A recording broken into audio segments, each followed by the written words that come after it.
I am in the mood to gossip, to chit chat, to ramble away about all the books I've been reading recently. I have found a series which I'm in love with, and then I found out the author was murdered. So I want to get into the Reddit hole I've been in, researching that author and trying to find out what on earth happened to this author, and obviously speak about the book series as well. And then I also found a book which I absolutely despised. I hated it so freaking much. I wanted to bash my head against the wall. And it's by an author I love. What on earth? I was blindsided by this, so I'm gonna get into the juicy details of that. I also read some other books outside of the typical genres I usually read. I have the book that my husband got me for my 1-year wedding anniversary. It was not a romance and it had way more darker themes than both of us realized. And then I also read a book that it got me in the feels, and it was one of those books where you have to read it at the right time of your life. Otherwise, it's not going to mean anything to you and you probably won't enjoy it, but I read it at the perfect time. It did everything I needed, and we're going to get into a bit of personal stuff when I talk about that book. So we're in for a fun, casual chit-chat video. I hope you're ready. Please excuse the weather. The camera will go light and dark. It is that time in England where the weather is just bipolar. And also, I apologise for my voice. I lost my voice last week, so it's still a bit croaky. So I'm sorry if sometimes you can't understand me. So let's start with the first book. The book that my husband got me for my 1-year wedding anniversary, and that was The Vegetarian by Han Kang. This is a psychological literary fiction. It is not a romance. I need to specify and make sure everyone knows that, because no, it's got some dark themes in there and trigger warning. This does not come with trigger warnings at the start, which in itself is diabolical. There needs to be a animal cruelty trigger warning, sexual assault trigger warning, child abuse trigger warning, mental health trigger warning. My goodness, there's a lot to unpack about this book. We follow young Hai, and she is a dutiful wife living in Seoul in South Korea. She has a pretty ordinary husband who works in an office, and nothing is like different about her life until one day she decides to become a vegetarian, but not just a normal vegetarian. She's like an extreme vegan, to the point where she's not getting enough substance. That's not the right word. Like nutrition. She's not getting enough nutrition in her body. She's eating hardly anything. And this has a massive impact with not just her husband, but with her family as well. And it's about her journey and about mainly her family reacting to this. This book was split into 3 parts, and part 1 follows her husband. It's from his point of view, and I'm going to be honest with you, I did not enjoy it. It took me a while to get into the writing style and the story. The husband made my blood boil. I honestly, I wanted to scream at him and shake him. The reason why I didn't enjoy part 1 is because I was desperate to understand Young's motive. Why was she doing this? Her behavior becomes very different to the norm. So it's not just her becoming a vegetarian. Her whole mindset, behaviors, mannerisms have shifted. I was so eager for her point of view, which we never got, travesty, but it was definitely on purpose. It makes us think. It makes the reader really want to get in her head and come up with her own conclusions. Whilst reading part 2 and 3, I really started to understand the meaning behind Young's motives. Her dreams and her actions in part 1 made so much more sense to me, and I think that's why I was able to get into it. It really felt like I was reading a different book, and I had a lot of conflicting feelings. This book makes you think, and it puts you in disturbing situations where you're gonna have to question what's right and wrong. It was a wild ride. Honestly, part 2, which was from her brother-in-law's point of view, was wild. he is such a dirtbag. He's reminds me of a slimy guy who only cares about himself. And then in part 3, it's from her sister's point of view, and it's pretty heartbreaking. It was the hardest chapter to read, and everything just slotted into place for me. And because of that, I was going to give this book like a 3, but because of how part 3 ended, how this book concluded, I ended up giving this a 4 out of 5. I really did sit for quite some time and reflect on this book, and I don't do that with many of the books I read, and I liked that part of the experience. That is also why it got raised to a 4 out of 5. And I love going on Reddit and seeing everyone's point of views. Did they think the same? And I feel like a lot of us are in the same feels. I mean, some people had completely different opinions, so I'm wondering if you've read this book, what are your thoughts and feelings? And I have mine written down because I don't want to get this wrong, but I believe that the reason why Young behaved and then went down this extreme path was because she had gone through so much trauma throughout her life that becoming an extreme vegan was her act of defiance against society and against all the male figures in her life, because this woman has been wronged repeatedly and she has never received help. Oh, it's actually quite heartbreaking. The end left me feeling a little haunted, and we find out more from her childhood. We get her sister's point of view, and I feel like that was very impactful. It really did leave you wanting more from Young's point of view, but the closest we get was from her sister's. I would love to know your thoughts if you've read this book. I do really recommend it, and now I want to read all of Han Kang's books because I feel like they're all going to be ones which they're different. They're gonna get you thinking.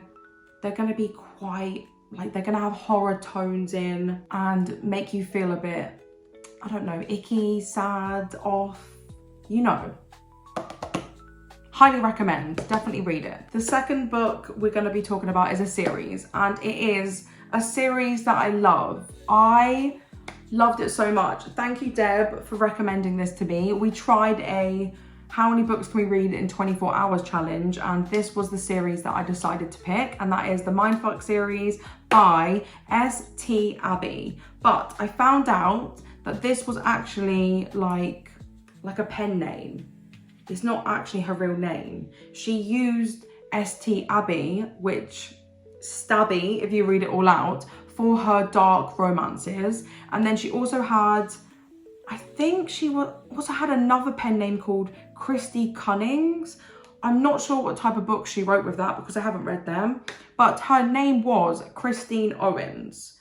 And sadly, she was murdered in 2021. Now, I'll get into that after I've spoken about the series. This was amazing. It's a dark romantic thriller, and if you like a badass, sassy, comical, harsh, basically an assassin female lead, then this is to you. And she's definitely morally grey, but I condone all of her actions. There's nothing that she did was wrong in my eyes. The series is made up of 5 books. They're all between 115 to 177 pages long. We've got The Risk, then Sidetracked, Scarlet Angel, All the Lies, and then Paint It All Red. This follows a woman called Lana. She's called Lana Myers, and she is a serial killer, and she's going around killing these men. And you find out when she was young, something very tragic happened to her, and she is out for vengeance. So this is a revenge killing spree. She has a goal, she has a vendetta. At the start of the book, she bumps into a guy who she vibes with straight away, and lo and behold, he's like the top FBI, I don't even know what his job is called, but he's like an investigator of serial killers. These two get into a relationship, and it's about her on this vendetta, on this mission to avenge her past, and it's about Logan, the guy, the FBI agent, trying to solve these murders. And it's about them two. I will say I was banging my head against the wall when Lana found out Logan was like a FBI agent who literally, his full job is looking for serial killers. I was like, girl, he is not worth it. Trigger, trigger, trigger, trigger warnings. Sexual assault. Like very, very graphic, very violent. Obviously murder scenes, which is again, very violent. If you're easily disturbed, I don't know if I'd recommend this. It does get really detailed and shocking. And the moral compass is out the window. So if you don't like any of that, don't read this. You're not going to enjoy it. But if you love that, and that sounds up your street, like your cup of tea, don't miss out on this book. I don't know where I've been. I have no idea how I've missed this book for so long, but it was fantastic. Lana, the main character, I think she's my favorite FMC now. What she has gone through, what she becomes, how badass she is. She's not a psychopath, but she's obviously going down a very dark hole, and how she centers herself, how she realizes and finds out that she can love again, that she deserves love is a beautiful side of the story. But just the revenge. I am a revenge girly, and this hits the nail on the head. Now, overall, I don't know what I would give this series, but every single book I rated a 4, except book 3. I rated that a 5 out of 5. That was fantastic, phenomenal. It blew me away. So much happened. I really feel like there was a big shift in the story and everything exploded. The ante was upped. You get to know a lot of the FBI agents. You get to know people in Lana's life. Obviously, there's flashbacks to her past. And we also follow other serial killers. Not only is it hard-hitting and really freaking tragic, it balances the serious topics so well with comedy, because this book had me laughing. And when I describe that whole premises, it doesn't sound like a freaking comedy, but the comedy in this was top tier. And I think that's why you're able to enjoy it. You're able to get into the story without feeling too depressed. I didn't care that she was torturing people and doing insane things. I just wanted her to win at any cost, and you're gonna feel the same. Please, please, please, if there's any Lana Myers lovers, I need you in that comment section. But let's talk about the freaking author. I mean, I was shook. I was shook when I finished that book, and it has information about the author. It says the author sadly died in 2021. Then I found out this is gonna be a TV series. It's been picked up by Amazon. So I was like, I've read it at the right time and I can't wait to watch that show. However, I was left questioning, who is making money from this?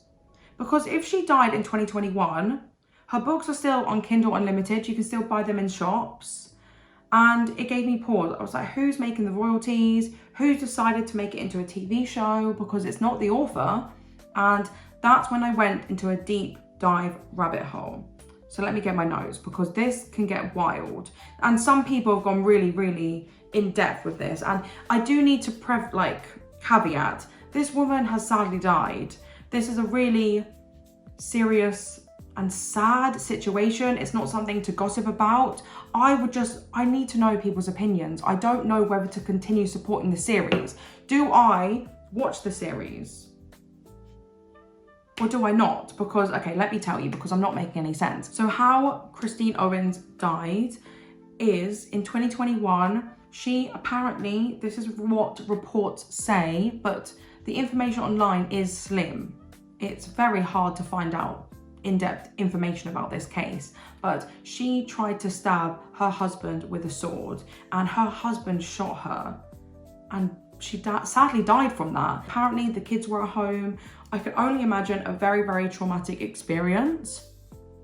People first thought that she died in a car accident, but that's a different Christine Owens. But then people got into quite a lot of, I don't know, they got into conspiracy theories, because if you've read the Mindf series, a lot goes on with Lana and her past, and people are kind of putting parallels together with the author's passing. Some people online believe that the husband could have murdered her and claimed it as self-defense, and people say that he is making money from this, he's making the royalties. But then others say she wasn't mentally well and she did try to attack him, and that the royalties are actually not with him, they're with her family. So her family's getting the royalties and it's going to be left to the children. There is so much online, I don't even know where to begin. So if anyone knows concrete information about who is making money from this, because at the same time, I don't know what to think. I mean, I'm not an FBI agent. I don't know, but I find it hard to believe. I don't know how you can kill someone. Like, there's so many ways you can disarm someone if you have a gun, like shoot them in the leg. But then you never know in a situation where you're really stressed out. I mean, someone is coming at you with a knife, with a sword apparently, actually. It's not even a knife, it was a sword. I mean, you're not going to be thinking about where you're going to be pointing the gun. I mean, I can't even imagine having a gun because I live in freaking England. It's so wild to me that that's a concept in the US. I feel like with all of that information, I would like to know who's making the royalties. And if it's going to the children, I want to support the series. So if you've read it and you know about this information, please do comment below and let me know what you're going to do. Are you going to continue reading the series and her other books? Are you going to watch this Amazon TV series? Because I'm dying to watch it. I think it would be phenomenal. So yeah, crazy. I don't know if I've ever read a book where that's happened to an author before. I mean, I might have, but I didn't know. Let me know your thoughts and your feelings there. I don't know where and what I'm feeling, but I will say the reporting on it has been a bit bizarre for a famous author. Like, it's been so hush hush. I can't believe it's not made a true crime documentary or being talked about by true crime people, because this sounds insane. The whole thing is just really sad. Now, moving on to a very different book. I do not read self-help books. I don't really read much nonfiction, but I was in a time in my life where I want to understand love. I want to understand the meanings behind it, and I'll go into a bit more detail why in a second. Conversations on Love was written by Natasha Lunn, and it's a autobiography, like self-help book on love, and it has a lot of point of views and discussions, like interviews with so many people. This author, Natasha, she talks about other books and authors who have helped her on her journey of love and acceptance and getting through grief and mourning.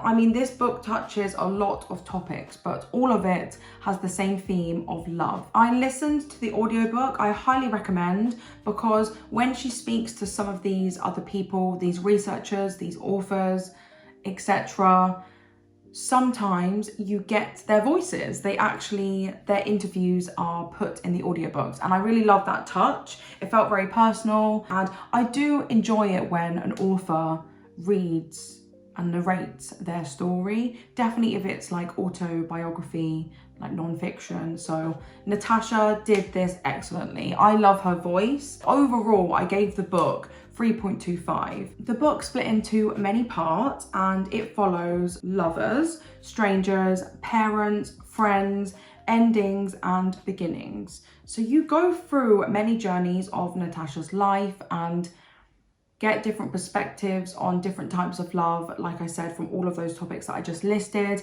And the reason why I wanted to listen to this was because I'm entering a stage in my life where I'm gonna get a bit deep, but I want to understand love, because I feel like I have a very different opinion of it compared to other people, because I have a very different family life. I only have 3 family members that I love and speak to, and that's my mom, my stepdad and my grandma. Outside of that, I don't really have close family, and that's been pretty much throughout my whole life. And I really value my friends' relationships. They're like my family. I don't really have like friends and family. Everyone feels like family to me. And it's very different, I've realized, from a lot of people. Maybe you can relate to me, I don't know, but I'm not from a big family. And I've also been in a relationship. I've been with my husband since we were 17. Before that, we were friends. And in the past couple of years, 2 of my closest girlfriends have gone through really intense breakups with long-term boyfriends, and I felt like I wanted to be there for them, give them great advice. And I will say, I think I am someone that can give good advice. I'm a good listener. I'm there for them and I say it how it is. I want to help them through this journey of grief and healing. But with that in mind, I am a very different person in regards to family and relationships. Like, I've been with my husband for that long. So I wanted to read a book learning different types of ways I can help them, but also obviously help myself. And I've been going through a bit of mental health things recently, so I just wanted a book to ground me. Felt like I needed a bit of grounding, and my oh my, this book did it. But it's definitely a book that you need to read at the right time in your life, because I feel like if I didn't read it this year, I wouldn't have cared about the messaging. I wouldn't have listened to the hidden meaning. I wouldn't have reflected whilst I was reading the book. I literally would have read it and be like, meh, that was okay. But because it's the time in my life where I really want to understand love, I want to understand people's perspectives and the journey of different types of love, like through family, friends, children, like loss, beginnings, literally what this book is about. I thought it was the perfect time to read it, and it did everything to me. I definitely got teary. There's some chapters in this which hit home, and it made me feel less unique, less different, and it made me realize that so many people feel the same way as me. I'm not that outlier that I thought I was. So yeah, if you're going through any of those feelings, I definitely highly recommend reading this book. I think it's great for people who are in relationships, who are not in relationships, people who are going through a breakup, like just starting dating, even people in long-term marriages like me, people who want kids, don't want kids. I definitely feel like it's aimed more at people who want kids. It was a really beautiful book and I highly recommend. But again, you gotta read it at the right time, so I hope you do. Then, a bit of a rogue random read. I was literally scrolling on my Kindle and I came across this book called Simple Passion. It's by Ana Huang and it was translated by Tanya Leslie because it was originally written in French. It was obviously an ebook and it's a non-fiction biography / memoir. It's about romance and cheating. It follows basically like a diary entry, and it's Annie's emotional and physical relationship, 2-year relationship with a married man. And within these 2 years, her life is consumed by this man. Like, nothing outside of it mattered. Every waking moment she thought of this married man. Every moment of her life was ticking down to the moment she'd get to see him. So this is what the description of the book says. It says, Ana Huang documents the desires and indignities of a human heart ensnarled in an all-consuming passion. Blurring the lines between fact and fiction, an unnamed narrator attempts to plot the emotional and physical cause of her 2-year relationship with a married foreigner, where every word, event and person either provides a connection with her beloved or is subject to her cold indifference. Throughout this, it's, like I said, a diary entry of her thoughts and feelings at that time. There's sometimes big gaps between her diary entries. That's because she hasn't seen him in some time. She's going through a different emotional point of view regarding her relationship with him and her finding her sense of belonging again. Even at the end of the book, she doesn't demonize him, in all honesty, even though I would say he is the worse of the two. The way he treated her was not right and she was completely enamored by him. Every word, every event, every person in her life was a connection to him, and everyone outside of that meant nothing. Like, she pretty much became, in my opinion, just by reading this, I don't know this woman obviously, but it seems like she was obsessed and she became a shell of her past self. Now, I do like how on Don't Books, it describes that Huang seeks the truth behind an existence lived for a time entirely for someone else. And I feel like a lot of people can relate to this, even if you're not cheating, you're just in a toxic relationship where everything you do, you think of them, everything. And I mean, you have not got a life outside of them. Like everything is surrounded by them. You want everything to connect to them, and you become tunnel visioned. But reading this from a freaking cheater's point of view, I thought I was gonna hate it, but I didn't. And it's so short. I can't remember how many pages it has. How many pages does Simple Passion have? It's really short. 72 pages. I 100% recommend reading this. It was an experience. Now, I rated this a 3.25. Like, it was good, but it wasn't amazing. It's so intimate. I think that's what made you not hate this woman because she's cheating. The intimacy and the vulnerability surrounding it just draws you in, and it puts you in someone else's shoes, a situation that you don't imagine yourself ever being in, and reflecting on that. And that's why I think I really enjoyed it. Now, finally, lastly, I feel like I told you I fancy chatting and gossiping, and it has been a long one. I've actually finished my coffee, and I never do that in these videos.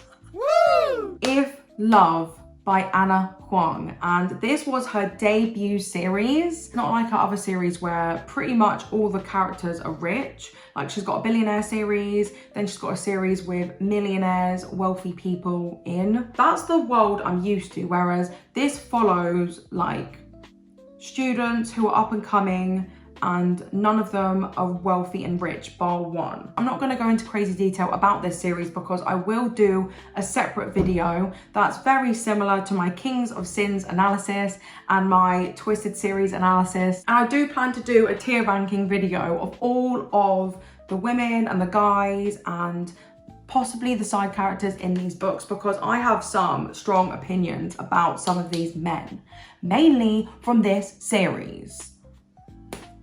Some of them I really don't like.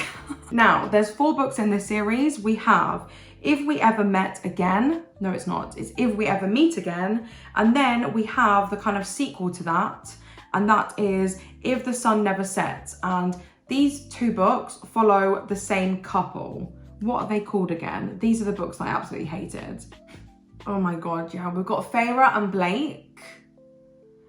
And the first book follows a group of students who are doing a year studying in Shanghai, and a lot of them don't know each other. Like, some of them do, but it's like a new group forming, and the female main character is Feyre and the male main character is Blake. At the start of this book is their breakup, and then it jumps back in time. So you know these two end up breaking up from the get-go.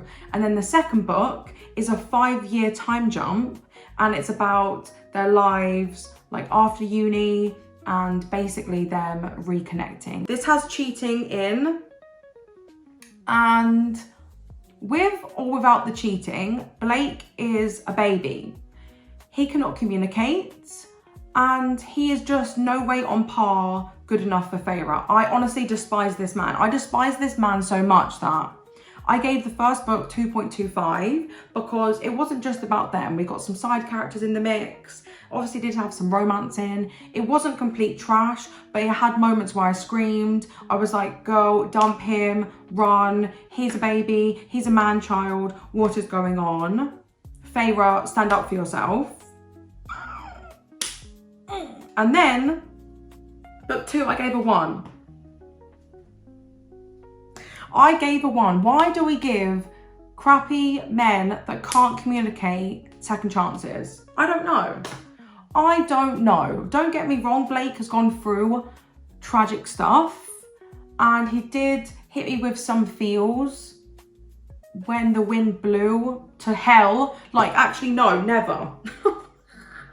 I just never vibe with him. And I think Feyre is a firecracker, but then she is an idiot, and they deserve each other in the end. That's all I'll say. Like, there was moments where Blake was really truthful, finally. I mean, actually, he's 50% truthful. And she is just...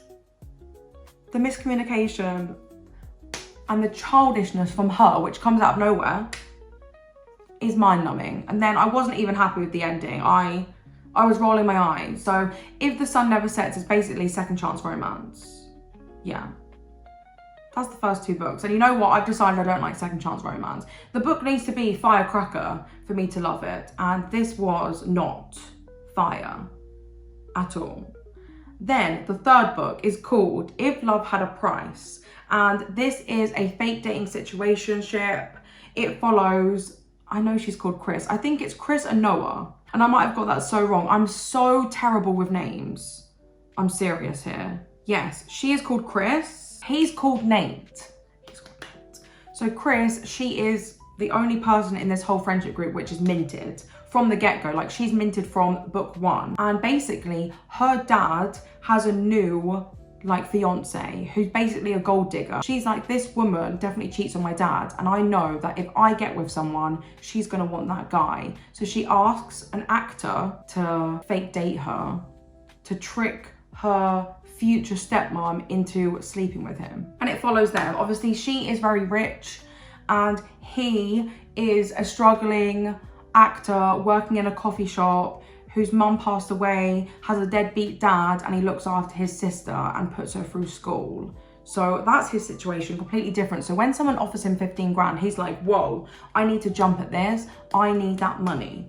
And it's about them. It's kind of a rags to riches story as well, but I won't get into that. Anyway, it was firecracker. I gave it a 4 out of 5. I absolutely loved it. Good, great comedy, great romance, great chemistry. The story was gripping. I freaking loved it. Now, book 4, which I thought was gonna be my favorite book.